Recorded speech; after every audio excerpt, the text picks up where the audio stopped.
আর এই মুহূর্তে যে খবরের দিকে নজর রাখবো সেটা অত্যন্ত গুরুত্বপূর্ণ খবর। বর্ধমান দুর্গাপুর লোকসভা কেন্দ্রের বিজেপি প্রার্থী দিলীপ ঘোষকে বারবারই কিন্তু আমরা দেখেছি নতুন নতুন ভূমিকায়।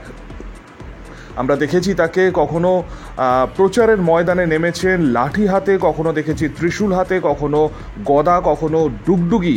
আর এই সমস্ত কিছুর পর আজ তাকে পূর্ব বর্ধমানে দেখা গেল হকি স্টিক হাতে। এমনকি প্রচারের ময়দানে নেমে তিনি হকি খেললেন। সেই ছবি আপনাদেরকে দেখাচ্ছি ইন্ডিয়া নিউজ বেঙ্গলের পর্দায়। লাঠি, ত্রিশূল, গদা, ডুগডুগির পর এবার বর্ধমান দুর্গাপুর লোকসভা কেন্দ্রের বিজেপি প্রার্থী দিলীপ ঘোষের হাতে হকি স্টিক নিয়ে এদিন তাকে হকি খেলতে দেখা যায় পূর্ব বর্ধমানে। জনসংযোগ নির্বাচনী কর্মসূচিতে বেরিয়ে হকি খেললেন বিজেপি প্রার্থী দিলীপ ঘোষ এবং তিনি জানান সমস্ত কিছুর থেকে ভোটের ময়দানে খেলা হচ্ছে সব থেকে বড় খেলা এবং সেই খেলায় দেখবে এবার পূর্ব বর্ধমানবাসী। আমরা নিয়ে কথা বলেছিলাম পশ্চিম বর্ধমান তৃণমূল জেলা সভাপতি তথা পাণ্ডবেশ্বরের বিধায়ক নরেন চক্রবর্তীর সঙ্গে। নরেনবাবু, দিলীপ ঘোষ আসানসোল দুর্গাপুর বর্ধমানে যিনি প্রার্থী হয়েছেন বিজেপি, তাকে আমরা বারংবারই দেখছি বিভিন্নভাবে তিনি মাঠে নামছেন, কখনো ত্রিশূল, কখনো লাঠি, কখনো ডুগডুগি। আজকে তাকে হকি স্টিক নিয়ে বর্ধমানে দেখা গেল, কি বলবেন আপনি? দেখুন, দিলীপবাবু গিমিকের রাজনীতি করেন। ওনার উল্টো পাল্টা কথা বলে বা এইসব লাঠি, ত্রিশূল, যেগুলো বেআইনি জিনিস, হকি স্টিক, এগুলো তো কোনো রাজনৈতিক মানুষ রাজনৈতিক ভোটের প্রচারে তো হকি স্টিক নিয়ে নামাটা সমীচীন নয়। হ্যাঁ, তো ওনাদের রাজনীতিতেই বিজেপির অন্য রাজনীতিতে এরকম রাজনীতি হচ্ছে। পশ্চিমবাংলাতে ওনারা জানেন যে ওনারা ভোটে ওনারা পিছিয়ে পড়েছেন। ওনাদিকে বাংলার মানুষ, ওনাদের বাংলার প্রতি যে ওনাদের জমিদারি ভাব, হ্যাঁ, এটা কিন্তু বাংলার মানুষ ভালো চোখে নিচ্ছেন না। তাই ওরা বাজারে থাকার জন্য এরকম নাটক করছেন। ধন্যবাদ নরেনবাবু। পাশাপাশি আমরা কথা বলেছি সিপিএম নেতা পঙ্কজ রায় সরকারের সঙ্গে। পঙ্কজবাবু, আপনাকে ইন্ডিয়া নিউজ বেঙ্গলে স্বাগত জানাচ্ছি। আমি সঙ্গে শুভ্র রয়েছি আপনার সঙ্গে। আমরা দেখেছি এর আগে বর্ধমান দুর্গাপুর লোকসভা কেন্দ্রের যিনি বিজেপি প্রার্থী দিলীপ ঘোষ, তিনি কখনো লাঠি, কখনো ত্রিশূল, কখনো ডুগডুগি, গদা নিয়ে প্রচারের মাঠে নেমেছেন। আজকে তাকে হকি স্টিক নিয়ে দেখা গেল।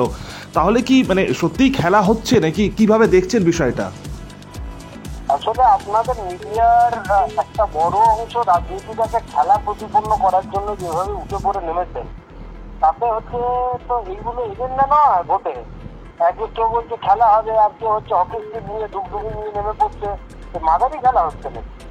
লোকসভা নির্বাচন মানে হচ্ছে মানুষের জীবন জীবিকা বাঁচবে কি বাঁচবে না, আগামী 5 বছর কিভাবে দেশ চলবে, গত 5 বছর কিভাবে দেশ চলেছে তার বিচার হবে। বেকারদের কি হবে, দ্রব্যমূল্য বৃদ্ধির কি হবে, কৃষকদের সুইসাইড কমবে কিনা, নতুন শিল্প কলকারখানা হবে কিনা, একটা কথা বলছে। খালি হচ্ছে এইসব হচ্ছে নাটক করে বেড়াচ্ছে মানুষের হচ্ছে মূল সমস্যাকে ঘোরানোর জন্য। আর আপনাদের মিডিয়ার একটা অংশ তাদের তাম আসছে, এদের তা মেরে হচ্ছে যে ডিম পাততে পারে, কিন্তু হচ্ছে এই ডিম কার্যত হচ্ছে মানুষের খাবার যোগ্য ডিম হবে না। মানুষ এখন হচ্ছে রুটি সংকটে ভুগছে। হাজার কোটি কোটি বেকার। ভারতবর্ষে 70 প্রতি 100 জনের 70 জন যুবক হয় বেকার, নয় আন্ডার গ্রাজুয়েট, এই আন্ডার এমপ্লয়মেন্ট, মানে হচ্ছে শিক্ষাগত যোগ্যতা যা তার থেকে কম যোগ্যতা চাকরি করে। কোনো কথা বলছে এরা, কোনো কথা বলছে, একটা কথা নেই এদের মুখে, যত সব নাটক করছে এইসব। ধন্যবাদ পঙ্কজ বাবু। কত বলছেন আগামী 13 মে 2 নম্বর বোতাম টিপে কত বলছেন ভোট বিজেপি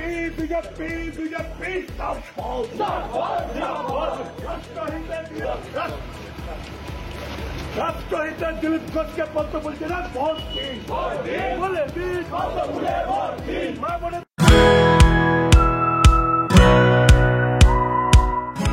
খাই করো কেন এসো বসো আহারে, খাওয়ার আজব খাওয়া ভোজ কয় যাহারে।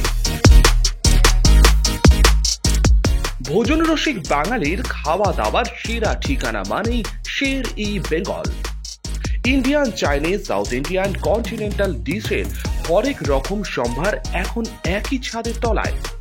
এছাড়াও রয়েছে শের-ই বেঙ্গলের স্পেশাল কিছু আইটেম, যা একবার মুখে দিলেই ভোলার নয়।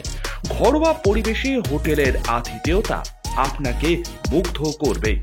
রেস্তোরাঁর পাশাপাশি রয়েছে থাকার সুবন্দোবস্ত, সিঙ্গেল বেড থেকে ডাবল বেড, ট্রিপল বেড এবং ডিলাক্স এসি রুম।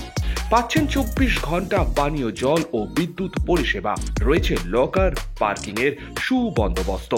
এছাড়াও এসি, গিজার, টিভি, সিকিউরিটি সহ লন্ড্রির সুবিধে। মিটিং বা যে কোনো সামাজিক অনুষ্ঠানের জন্য এখন নিশ্চিন্তেই আসতে পারেন শের-ই বেঙ্গলে। Sher e Bengal, JP Avenue, Sagarbhanga, SBI ব্যাংকের ঠিক পাশেই, দুর্গাপুর 713211। যোগাযোগ নম্বর 9609900511 অথবা 9775555222। শের-ই বেঙ্গল, একবার আসলে বারবার আসতেই হয়। কাজের প্রেশার, চাইছেন একটু রিল্যাক্স, একদিনের উইকেন্ডে শহর থেকে দূরে কোথাও যেতে চাইছেন, কিন্তু যাবেন কোথায় ভেবে উঠতে পারছেন না। চলুন না ঘুরে আসি তারাপীঠ।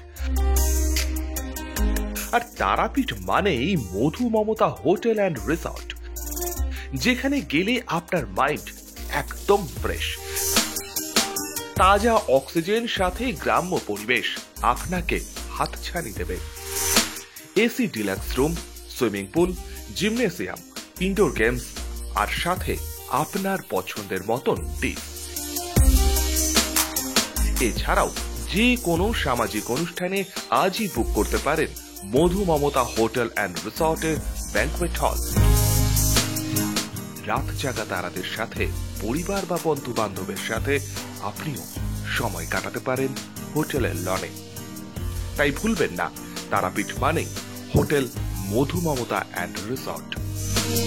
ঠিকানা hotel Madhu Mamata and resort, Tarapith, Tarapith road, Indian oil petrol পাম্পের ঠিক বিপরীতেই, তারাপীঠ, বীরভূম। যোগাযোগ নম্বর 9775555599 অথবা 9002410083। বীরভূম মানেই তারাপীঠ, আর তারাপীঠ মানেই মধু মমতা হোটেল অ্যান্ড রিসর্ট।